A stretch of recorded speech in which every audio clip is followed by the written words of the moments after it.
After all these years, it's fair to say Minecraft has evolved. Through all these updates, it's time to decide which ones actually made the biggest impact. Everything we know today, from the woodland mansion to the pandas, all took time to make their debut into Minecraft.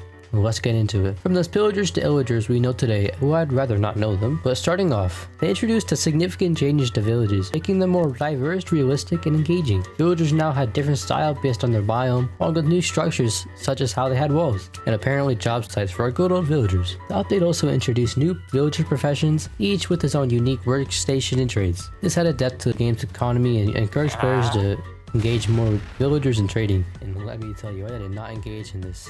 But this isn't about me, so the addition of the Pillager faction brought a new threat to the game.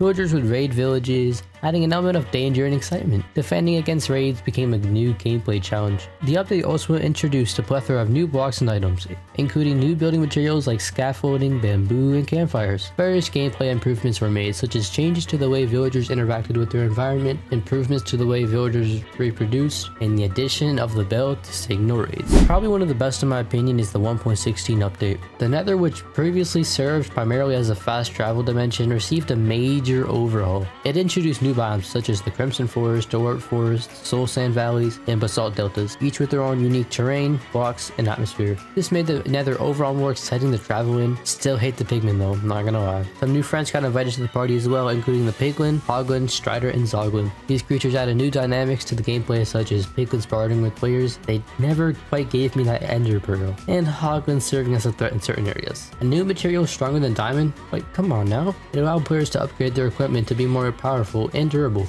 Obtaining netherite required venturing into the nether, adding an incentive for players to explore the revamped dimension. The update brought a variety of new blocks and items, including ancient debris, which is used to craft netherite of course. And wow, this is an old one. The 1.5 update, introduced in 2013.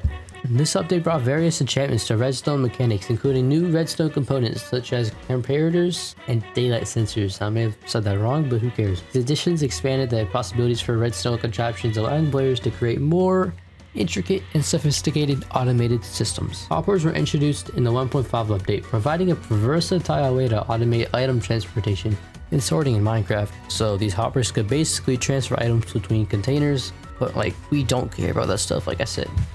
Trap chests were also added in the 1.5 update, offering a new type of chest that emits a redstone signal when opened. This feature allowed players to create traps, hidden passages, and other redstone-powered contraptions, with chests as the triggers. This update comparator was introduced as a new redstone component in the 1.5 update. This device allowed players to compare two, not one, but two redstone signals, and perform different actions based on their relative strengths, enabling more complex logic and automation systems. On top of that, we also saw daylight sensors and weighted pressure plates, adding new options for detecting light levels and player interactions in redstone circuits. These sensors enable more sophisticated automation and triggered some mechanics based on environmental conditions. Alright, now this one around the community is known as the best update. I guess I'm just different. Following the release of the Caves and Cliffs Part 1, which introduced new cave generation and terrain features, the 1.18 update could continue to expand on this theme. Players might see further improvements to cave generation, new underground biomes, and additional resources to discover. Minecraft updates often introduce new mobs and creatures to the game, and this update could bring more wildlife and monsters, or some passive mobs that inhabit different biomes. These creatures could add variety to the game and offer unique interactions and challenges for the players. Minecraft biomes play a significant role in shaping the world, and updates often become enhancements to biome generation and diversity. A 1.18 update might introduce new biomes, improving existing biomes, or adding new features and structures to specific biome types. Last but not least, we have the 1.7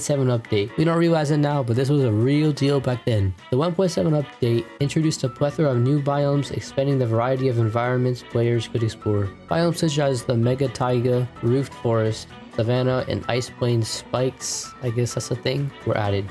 Several new blocks and items were added into the game, including stained glass panes, packed ice, and some more others that you probably know by now. These additions actually provided players with new building materials and decorative options, expanding the possibilities for some creative construction project. And for me, I'm actually good at building on like PvP, so that comes in handy. Now YouTube says you like this video right here, so I guess you should click on it.